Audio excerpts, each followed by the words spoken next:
Thank you for tuning in to Hacks and Hobbies with your host, Junaid. In Season 2 of Hacks and Hobbies, we're visited by our amazing guests coming from all walks of life who want to learn their story, their struggles, and their journey on how they got to where they are today.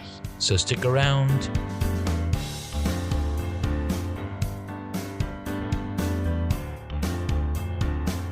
In this episode, I get to speak with the amazing Judi Fox, hashtag Fox Rocks. She has been an amazing speaker and an inspiration to me, an amazing creator, a LinkedIn video creator, and she's done some amazing stuff on LinkedIn.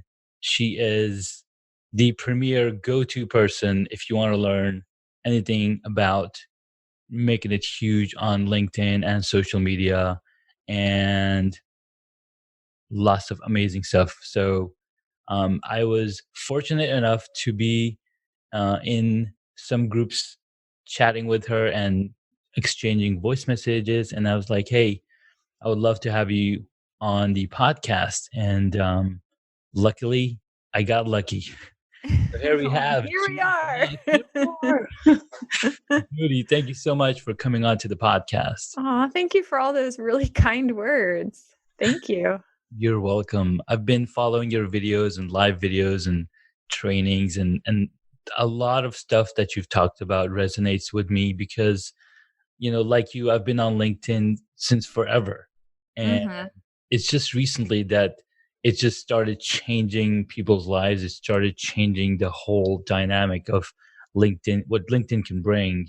And you've mastered that. So tell us a little bit about how you figured this out, or what struggles you had to go through before you were like, okay, this could be something worth making something out of. Yeah, I definitely think it's a really great question to talk about what struggles, because I think when we open up about the things that were in the back of our mind or what we kind of hurdles we overcome, I mean, I think that's where we all relate to each other. So, because I relate to people's videos when they talk about their hesitation with making their first video. Oh, yeah. And like you said, I've been on LinkedIn since the beginning, probably like 2000. I know that I've been on at least since 2005. I have to have been, because I remember using LinkedIn to network to jobs and stay networked within my career. And I always saw it as an amazing place to make sure to stay in touch with your past colleagues, anyone you worked with on a contract, whoever you touched base with. I would always go to a meeting and I'd be like, oh, are you on LinkedIn? And so I knew that building that, you've met them in person, you should stay in touch with them somehow online through their email, some way you need to stay in touch with people you've met in business. And again, it started from that core place of, your network is so freaking important. People who know people will be the ones that will get you jobs, that will network you to jobs before they're even announced as job openings. Exactly. And so knowing that, I just went all in. And I think that came from, I listened to a couple motivational speakers from like the National Speaker Association, and it was actually on a tape cassette back in 1999 or something. I listened to these. And I remember even my dad gave me one and I listened to it on repeat. And it was basically all about how to negotiate a job offer and networking. And it just stuck with me to this day. I'm so curious, like, who are the people who recorded that? Because that really stuck with me. So to go back to the hurdles, the hurdle was kind of overcoming that concept that LinkedIn is just a job board, is just a networking static place, that it's actually a place where you can create content and position yourself as a thought leader, no matter what business, no matter who you are, that you can have success by creating content on LinkedIn. And also the other concept is to not think of yourself as an ad producing machine. You're a human. So if you even work for a company or a brand, you're still a human that works for that company and that brand. And your thoughts are still thought leadership pieces. You can talk about so many subjects and not, what's the word? You shouldn't be causing any concern or ripples within your company or community. And I felt for a long time that I couldn't get on video or do anything on LinkedIn because I was afraid, which I think a lot of people are. How is their employer or their network going to see that?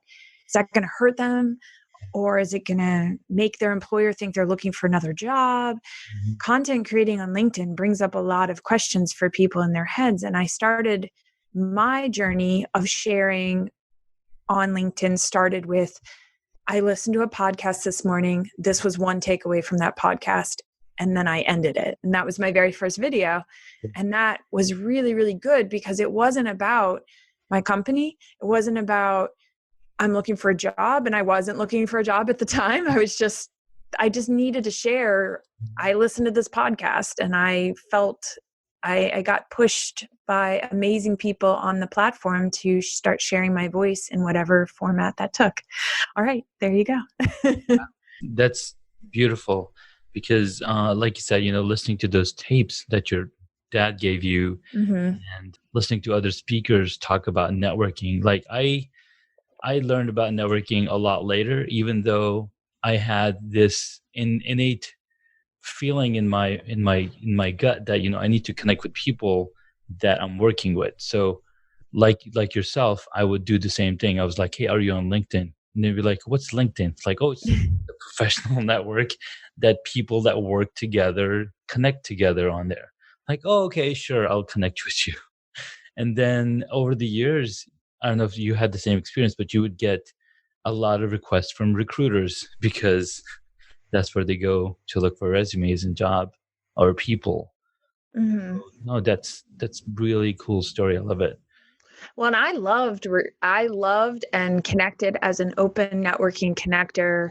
Mhm. I don't remember when I made that shift. I'm pretty sure it happened if I look back, I'm pretty sure that happened around 2007, 2008, 2009 during that economic crisis because it hit me like a ton of bricks. I was like, what does it matter if I don't quote unquote really know you? If you are somebody who's interested in what I'm putting out into the world, I may more likely get a job by connecting with you. Exactly. And so, yeah, I was like, I'll connect. Who, bring them on? Like, let's connect. And I remember hitting the 500 connections and I was thinking, wow, this is amazing. I have 500 people. I mean, just think about it. Whether your number is, I don't care what your number is, that's 500 people and they all know somebody. And so if you reached out to those 500 people and said, I am job searching, you put together a quick little message. I think the shorter your message is Mhm. to people when you have an ask, the more likely it is you'll get response. The shorter it is and the less, what's the word? Where do The you? less requesty it is, the less pressure. If you just say like, hey, I'm just kind of putting it out there, let me know how I can help you. But I do kind of have an ask without making it a strong ask, if that makes sense. No, that totally makes sense. It's like, it's like, hey, what's up? You want to grab lunch or you want to do this, instead of being like, oh, this is my life of this is what I've been doing and can you please. It's like you want to be like super casual, I guess. So, Yeah.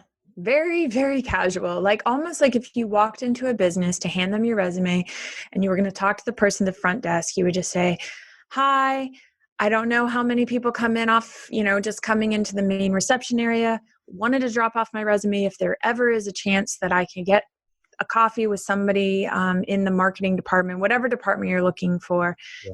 I would appreciate that. If there is any way you can give me anyone's name, that would be a great connection. Thank you.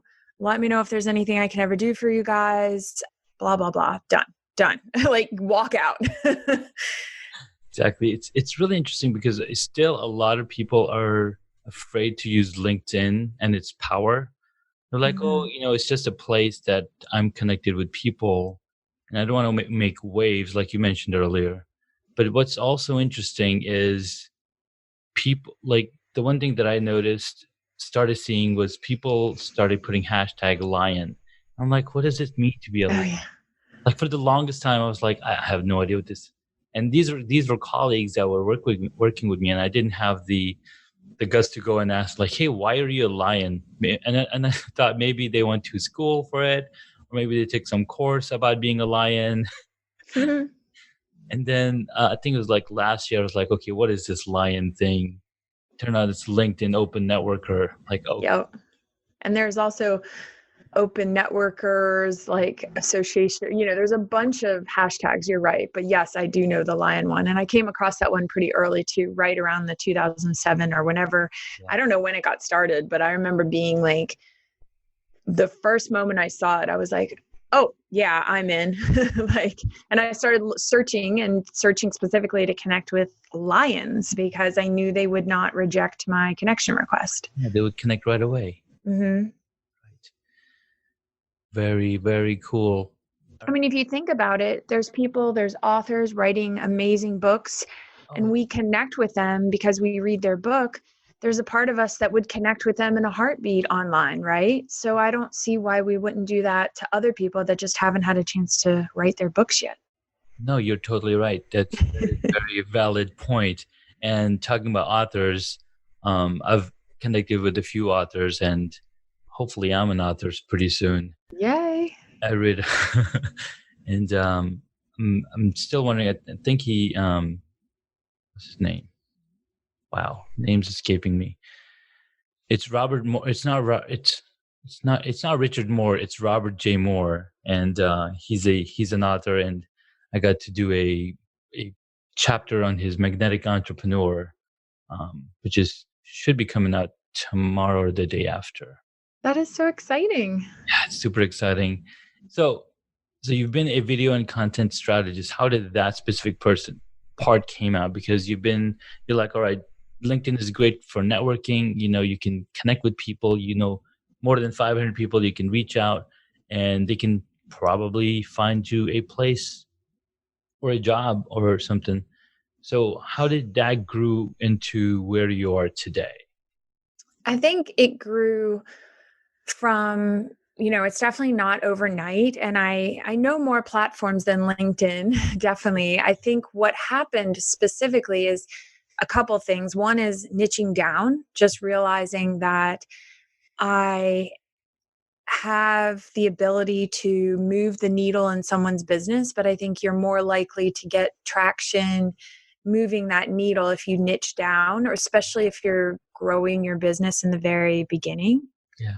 Again, what really happened is that coming from an engineering background, being very technical and managerial for a lot of my career, working my way up the ladder towards the C-suite with major companies, all Fortune 500 companies, and reaching a point where that wasn't as fulfilling as I originally thought it was, and kind of hitting a point where, I had gone back to school, I got my master's, I got an MBA / Master's of Science in Environmental Management. So it was very specific. And even just by doing that, I realized, there is so much power in being niched down. Oh, yeah. And when I started making videos on LinkedIn, that was backed by starting a blog all the way back in 2007, starting and figuring out how to code in HTML on my downtime at home in the evenings after work. So it's one of those things that I had learned how to promote my content online to the point that my own blog was getting about 100,000 views. Nice. And my content and posts on my own blog. So to kind of bring that all up into the forefront, I think part of my story is everyone thinks like, oh my gosh, that's so overnight success. But I had been studying copy. I'd been studying so many things, and looking at how people show up online is something I just constantly do. Yeah. And it's something I've been doing for so many years that when I finally did it myself on LinkedIn, and I picked specifically LinkedIn to really get very, very active on as all right, I'm all in. You know what I mean? Like versus I'm all on all these platforms. I'm going to go more hardcore all on LinkedIn, like right now.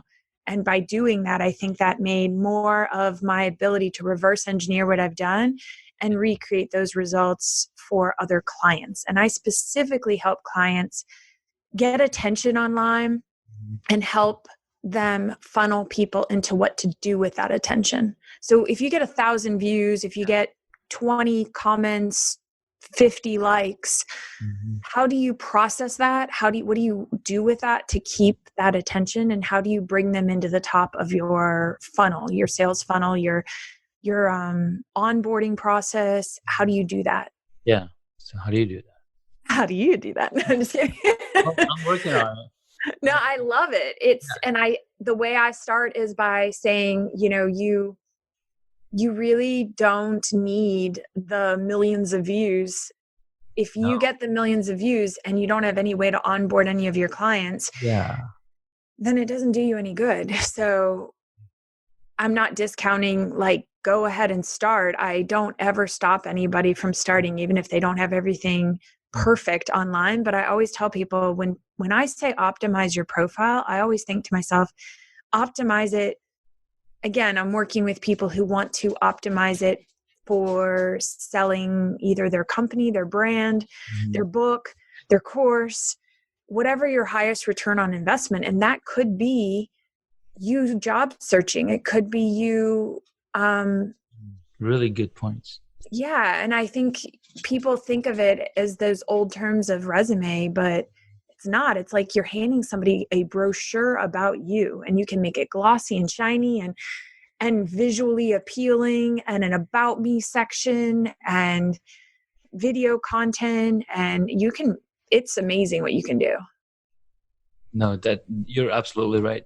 You've got to niche down. And the more I listen to you, the more I think about, what am I doing with my profiles and applying that knowledge and reading these books in the past. And currently there's a few books that talk about these same, methodologies, niching down, having a funnel, having a opt-in form, having something to, bring in the audience and figure out, who it is that you're like, who's your target audience or who's your avatar that you want to focus and bring content to.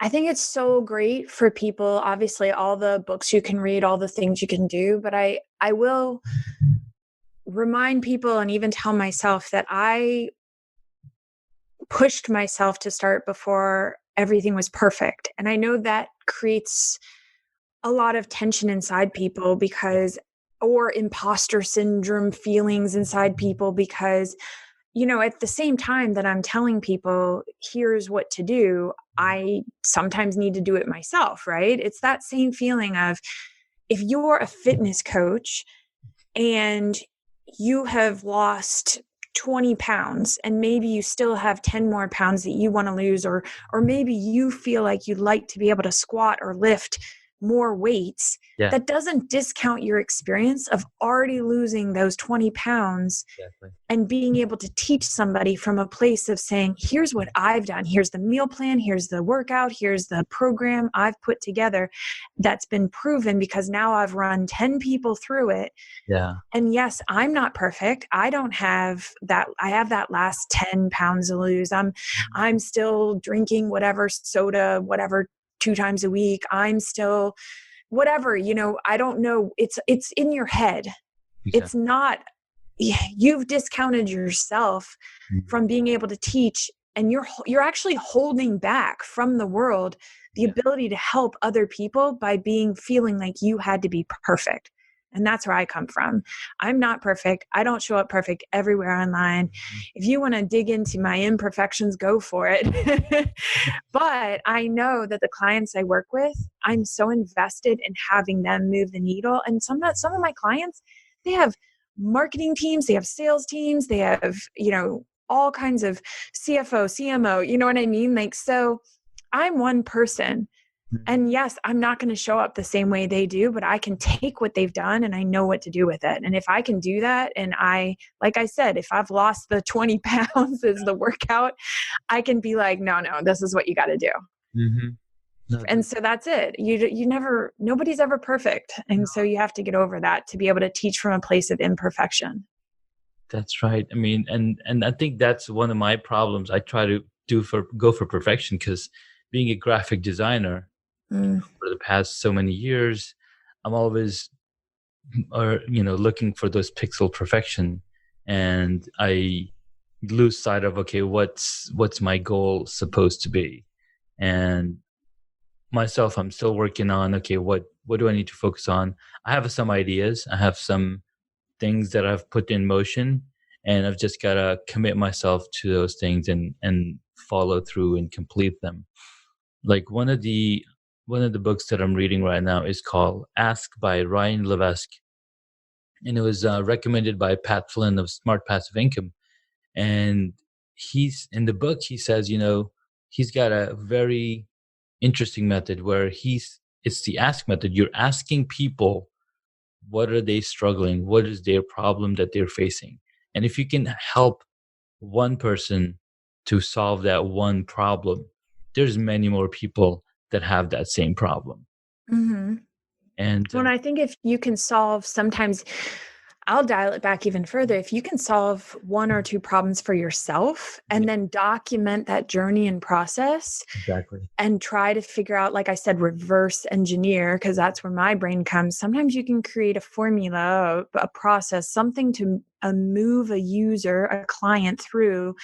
And even if it's a small one, you may just have whatever it is. And I feel like where I finally hit my stride in my own business was when I started thinking to myself, what is the user experience of somebody coming to your profile? Not just the word optimizing it Mhm. has this feeling of, what does that even mean anymore? And I feel like, to me, it's now the top down, above the fold user experience. What are you going to do on that very first visual glance? Just like somebody looks at your resume, just like somebody looks at your website, it's the user experience. Same thing with your LinkedIn profile. They're going to come to your LinkedIn profile after you've made whatever content you've made, Mhm. and they're going to see and that's where I started with the top cover image. Mhm. And that just like it it was something I wanted to solve in myself and something I was starting to solve for other clients, and it's something I've always consumed and thought about. And then when I put that post out into the world and it went to like 500,000 people, I hit a nerve. Like, it was something I solved for myself, something I solved for clients, and now I was going to solve it even more on a more massive scale. Like, that has brought me probably 20 clients in a short amount of time. Mhm. And that's all because you optimize and you niche down too, right? Because it says right there, you're a LinkedIn video creator and you love. Mhm. I think I say video and content strategist. Yes, you are a Yeah. video content strategist, but I was looking at your cover. Oh, right. Yes. I love making LinkedIn video. So yes, I use my hashtag at the top. I use that and I say heart sales because I'm not trying to in that top cover image. And I definitely could use to update it, by the way. It's not perfect. It's progress over perfection. But it has the part of my brand that is my first branded word, which is fun. I want people to know that when they work with me, it's going to be lighthearted. It's going to be fun, but lighthearted doesn't mean it's going to be heavy business. Like, we're going to make and move the needle in your business, but you're going to be smiling the whole time while you're doing Mhm. it. It's like going on a roller coaster ride. Yeah, let's have a great time. Have a great time. We're strapped in, but there's gonna be ups and downs, but we're gonna get it moving. That's awesome. I was just reading. Mhm. So I connected with Ashley McGrath on the platform, and she's an amazing copywriter. And then she connected me with a website recently where it's called the Middle Finger Project. And I read her copy on that project or on that website. And she basically says, if your process of creating, whatever that is, so if your process of creating a video or your content or even your image and your profile, if your process of doing that is from a place of not having very much fun, maybe it's a little bit boring, maybe you're your process feels like you're just doing a homework assignment, then it's going to come across that way. Your content's going to come across that way. Your copy is going to come across that way. Your video is going to come across that way. So that's why people look at me and they maybe look at my brand, but it's funny. My brand ends up bringing, you don't have to be as fun or whatever as me, but it brings up a little bit of spark and light into every single person I work with, to the point that they get so much more creative inspiration than they had before working with me. I'm patting myself on the back, but I feel like if you can just be a little loose, a little fun, bring your emotions a little bit higher. I feel like business and emotions don't always feel like they're supposed to mix, but if you can figure out how to mix them, it actually takes you so much further, because you can tap into, even if it's your emotion about running a business, and not always every emotion is up, not every emotion is down. Some emotions are proud, some emotions are struggle, some emotions are excited. There's like thousands of emotions. And so just going through that list, sometimes I'll take people through an emotion list and I'll be like, if you had to pick your top 5 emotions you would like people to feel when they read your content, let's pick some of these emotions. And people are like, what? And I'm like, but if you don't have an emotion in your content, it's just like blah, blah, blah, blah, blah, blah. It doesn't mean anything. Right. It all comes back to, like you said, the art of copywriting, art of writing for an 8-year-old. And I think one of the lessons I was listening to, I think it was James Patterson or Steve Martin, and they have a master class, and they're like, your language when you're writing a book or writing any copy should be understandable by an 8-year-old. If it's at the higher end, because that's the most simplest type of language that you can use that everybody will understand. But if your audience is PhD and students and academia, then maybe that's not the route you want to go to. Again, yeah, it depends who your audience is, definitely. It's on the audience. And so I was like, wow, that makes so much sense.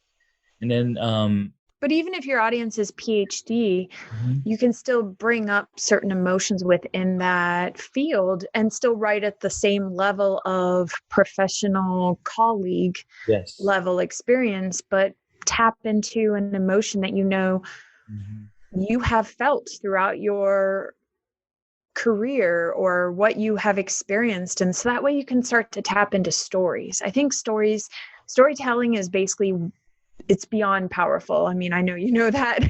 I love and I think people don't realize that storytelling is, I think this is my process. This is how I feel like it's the easiest way for people to tap into storytelling, is to start with the concept of, what emotions do you normally on a regular basis feel? Okay, well, let's start there. Okay, you don't feel any. Well, let's try and figure out which ones would you love to feel. If you were going to have people land on your content, what would you like them to feel? Absolutely. Because your storytelling will start to develop, I think, from feelings. But that's me. Again, I go all in on who I am, and if people resonate with it, then it works. And I think there's enough billions of people on the planet that there's room for all of us. So absolutely. And starting with the place of feelings is always going to work, because deep down we're all human. We all have a heart. And one thing that I was telling myself is, anytime you want to do something and achieve something, go with the heart and ignore your brain. Yes, you'll need your brain to analyze and stuff, but if you continually just spend your days analyzing and thinking, not take action, well, you've just wasted a day. I mean, and that's actually one of the things that was on the tape that I listened to that was drilled into my brain in 1999. I know exactly when. It said, with the biggest decisions in life, we make them with our emotions and we back them up with fact. Yes. And we don't think we're doing it. Yeah. We really don't. We truly believe that we're making logical, rational decisions, but they broke it down in this famous speech that was on this talk. It was like TED Talks before TED Talks existed. Mhm. And it was basically saying like, it's a fact. I mean, the biggest decisions, like if the person you're going to marry, you will feel it in your body, feel it in your soul, feel it in your gut, and then you'll turn around and back it up with facts that can support your emotional decision. Yeah. And sometimes those emotional decisions come a lot later, or the facts come a lot later. Yeah. I Hmm. mean, good or bad, people try to think that their emotions aren't in play. And I'm like, oh, your emotions are in play. You may be the most rational person on the planet, but you've just gotten really good at all the facts to back up your emotions. But that's the thing, right? We're not rational human beings. Like human No. beings are not. And then that's why we make computers, because you want somebody to be rational. And that's but then But I sometimes mean, you train them wrong. yeah, oh my gosh, there's so many subjects we could unpack. But I almost feel like what I've started to hone in on is it's like I'm your like best friend in business, like basically that fun friend that comes in and is like, oh my gosh, what are we going to work on today? Like, because if you think about it, a lot of people, and I hear this story all the time, and I think some of it's a little bit limiting belief. And that's when I talked about the podcast and kind of removing some loneliness. I think even just spending time together in person with people, you feel energy. And so if you're never around any people and you're home by yourself, you would miss out on that energy. And that's why, like, my podcast, I'm trying to make it upbeat, high energy, because business and fun can go together. Oh, absolutely. And that's why it's called Level Up Your Business with Heart and Humor. I mean, it's the Judi Fox show, but I love that we're talking about heart. And then I went with humor because I feel like I want people to know when they see that, they're going to get a podcast that has some laughs in it. It's not just, it's got some bad jokes. Nice. I love it. That was awesome. Yeah, I've got this little thing that I never get to use. That's so good. I need one of those. I need like a sound machine thing that I could I can edit that in afterwards, but what's cool is when you get the reaction from your guest. Yes, that is true. Like, because you could throw in, all sorts of sounds, and it almost looks like a sitcom. That's the other thing that I watch, that I grew up watching a lot of, like, Seinfeld is my favorite. These other shows, and they'll like throw in the laughter, and it's like after the fact, like the actors have no idea what's going on, and like we were watching them from this window. It's funny. All right, we've had some really awesome topics. I love it. Very, very helpful, very genius, and it's always moving. Just like, so I'm in the software development business, and you being an engineer, you know a little bit about that. It's never a perfect launch. There's always iterations. There's always bugs, and what you got to do is you got to keep going. You got to keep fixing those bugs and keep moving forward. So, as a guest, there are some questions that we ask our guests. What is one hobby that you wish you got into? Oh my goodness. Oh, that I wish I got into. Can I have a hobby that I wish I'd kept going? I just wish I'd kept up with my running, that I had just kept running and kept that up. I mean, I feel like I could go start again, but it still just feels like now I have to be like, whoa, I let that one slide. I think I stopped running. I mean, it was just so nice to go for runs. I've been running for so long. And then I stopped in about 2012. I had a kid and I just never got back into it. And I wish that I did. I still can. It's not too late. It's never too late. It's never too late. Absolutely. But no, I'd run a marathon. I've run half marathons. I was racing. Like I was even racing in my 30s, and I was actually doing really well. At one point, I ran faster than I ever ran in high school for a 5K, like 3.1 miles. I think I ran, it was sub 20 minutes. So it was like 19 minutes and 50 seconds. I was pretty proud of myself. That's pretty awesome. Yeah. And that's what I mean. Like I loved pushing myself running. I think I ran a half marathon in an hour and 30 minutes. Mm-hmm. So yeah, I'm super competitive if you can't tell. And now you're super competitive in helping others. Yes. Which is, you still have that same drive, but it's just pointed towards a different passion altogether. Which is awesome. Yeah, it's kind of like if you play a board game with me, I can't help but be competitive. I play video games with my 6-year-old. He's now 7, but I'm competitive and he beats me and I am trying. So he is good. He is good. All right, next question. What is your favorite movie or TV show? Oh, I can't wait for the show to come back out with another, I think it's one more season, but it's called Younger and most people don't know about it. It's on TV Land. Have you ever heard of it? I've seen that show.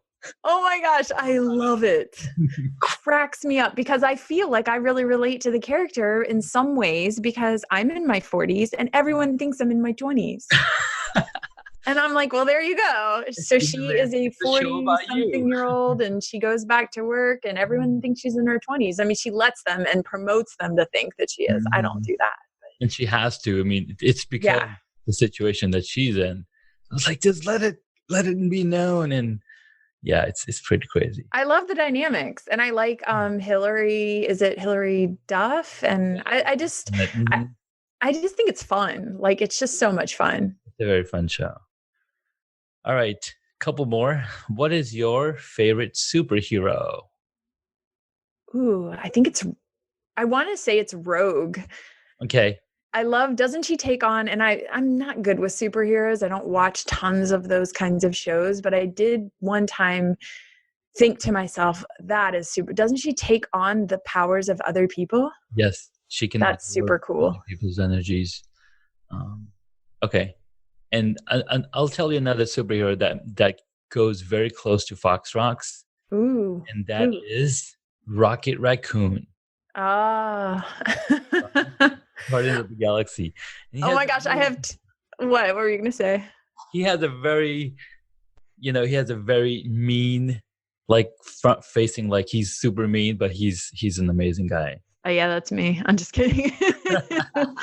No, my son the other day said I should be Elastigirl, and I was like, "What?" And he said, "I see you." He just randomly said that I came across like Elastigirl. And then what was the other thing? Oh, last summer, and I didn't know that the theme for his school was going to be superheroes that year. Okay. And that summer, we're spending a lot of time together. He has to go shopping with me, grocery shopping, go to Target, whatever, do these things with me because he's home with me. And at one point he was like, "This is so boring." And I was like, "I know, that's my superpower. I'm super boring." And so I went all in on it. Like I even have like a headband that's got like a POW thing that like I'm in my super boring mode. So whenever I would put that headband on, he would groan, roll his eyes and be like, "We're going grocery shopping." And I made grocery shopping fun. I actually uploaded a video. I just joined TikTok, which sounds super random, but I just joined and I uploaded a video where we play like cart games, like random Target cart games where I have to like try and throw something into the cart while he's moving it. It's probably not appropriate, but I try to make grocery shopping and doing things fun. But I joke at the same time saying that I'm super boring. I can make super fun things boring in an instant. That's my tagline. Nice. I love it. Yeah. So imagine running into me at the grocery store. That is what we're doing. I mean, everyone knows us at the grocery store. Everyone. All right. This would be. I know you're trying to wrap up. No. We can keep going. This is awesome. I love it. You can always edit out and make it 2 episodes. That is true. More fun with Fox. So I totally love pop culture, and I didn't grow up with pop culture because I grew up in Saudi Arabia. We had 30 minutes of TV time every day, and then it was like boring news. So there's a lot of TV shows, back in the 80s. But then when I moved to the United States, and the first superhero movie that I watched was, I think it was Batman with Michael Keaton. Mm-hmm. But I don't remember that movie as well as I remember the other ones with, I think it was, uh, what's that? What's that handsome? Aren't all Batman's handsome? No, I'm talking about handsome actors. I know. I'm just kidding. I don't remember. I just know it's Batman. George Clooney. Oh, yeah. He's the handsome one. But I got into superheroes, and then I was like, whoa, this is crazy. And I just follow like everything that's happening in their universe. All right. So the next question, you might like this one. And if you were a board game, what would it be? Oh gosh. Oh my gosh. Can I be like so many if I was a board game? That's good that you know a lot of board games, because a lot of people ask this question like, wait, I don't know any board games. Oh my gosh. So if you watch my videos, when you see my bookshelf in the background, it's full of board games. Oh. Like actually one of my I was actually cringing when I watched back, but the board game, because I rotate which ones are out front so me and my son can see and be inspired to play them. The ones that are near the front you want to play because you see them, and one near the front was Candyland. But I mean, I love Settlers of Catan.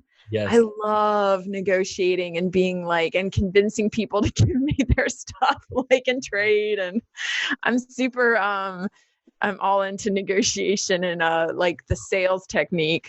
I'm always working on my sales technique for Settlers. I love that board game. That's what I picked to be. Oh my gosh, then we need to play it. I know. And record a podcast while we're playing Settlers of Catan so you can hear our negotiation skills. Nice. All right. We'll have to do that one day. We're having too much fun.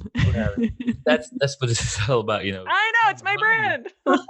It's super easy because that's my life. I'm trying to I want to have fun for the rest of my life until I die.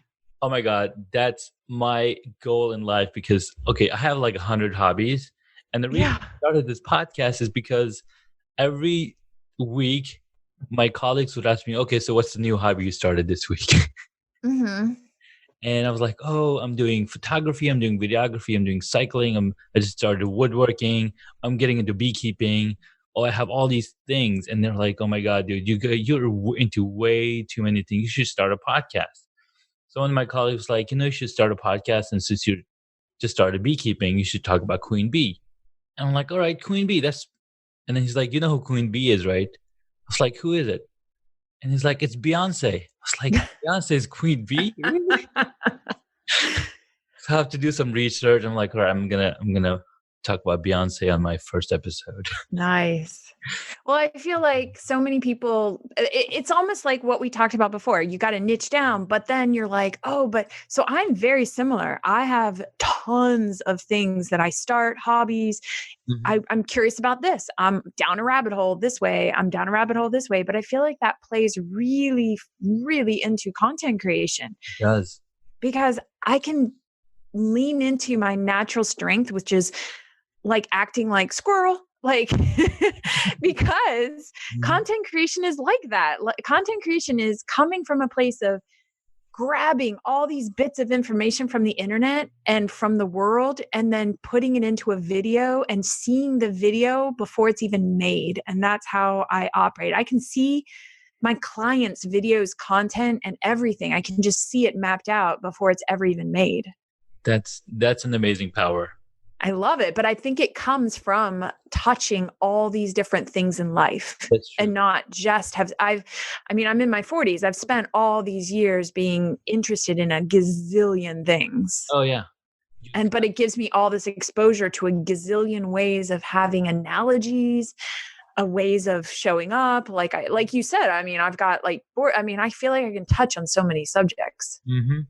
No, absolutely. And that's one of my aims to I think it's somewhere I read in the book that some of the best ideas that you'll see coming on and taking the world over are mashups.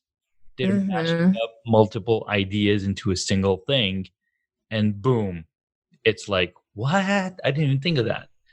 Well, Like, there's a YouTuber called Elle of the Mills, ELLE of the Mills, MILLS, I think. mhm, Anyways, she's got some amazing videos where I've gotten so much inspiration from watching her videos where she cuts short little clips of random bits of different movies, different things. And her brain, I feel like if I could make videos mhm, and have a lot of time to do it, I would probably make videos very similar-ish in style because I can kind of see all the clips that need to be shot to yeah, go together. Like when I had a video from going to Vid Summit, mhm, and while I was shooting it, it's not like I'm shooting it and I've got like, I just know, like it's instinct. I call it instinct meets experience. mhm, When you've just got that mix, you can just see things forming. And so when I came home and compiled,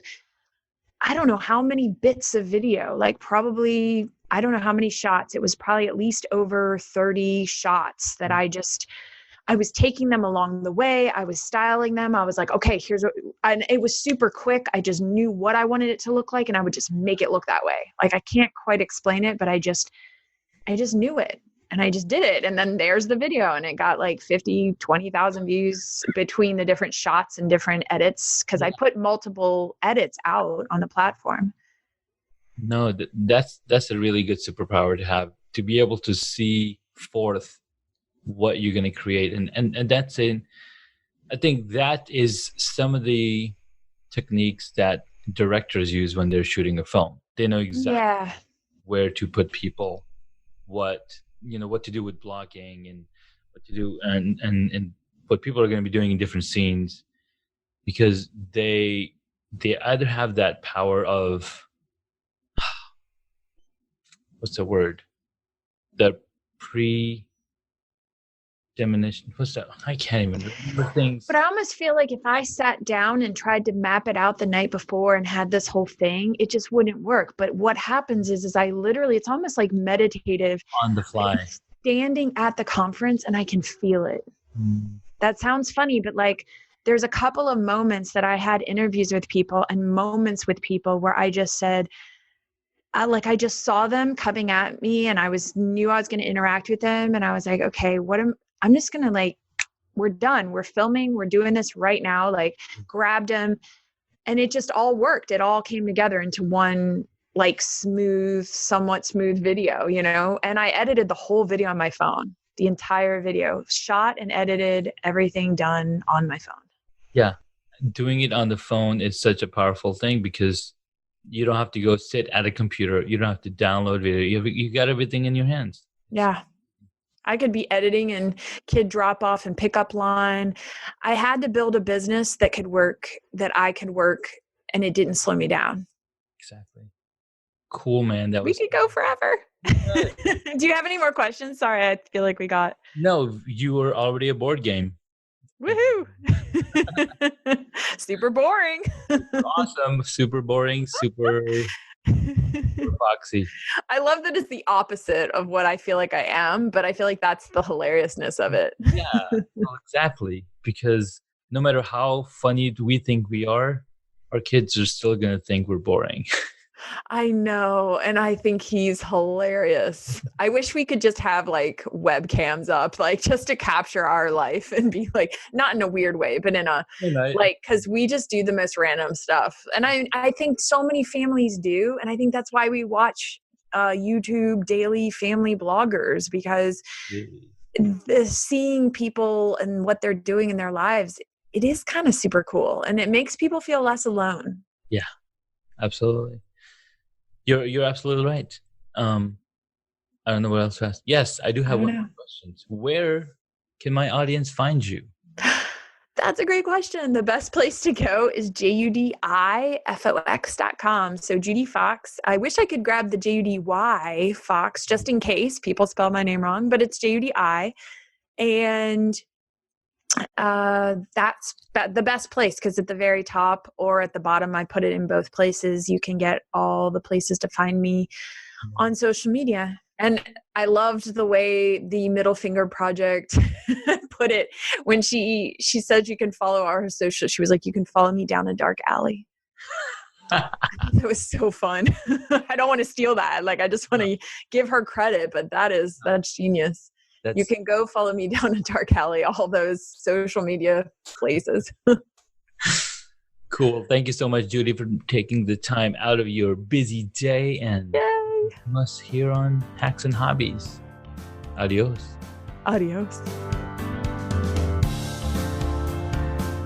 Thank you for listening to Hacks and Hobbies. You can find additional information on the guest today on their website, hacksandhobbies.com. Please feel free to subscribe to the podcast so you don't miss out on upcoming interviews with amazing guests.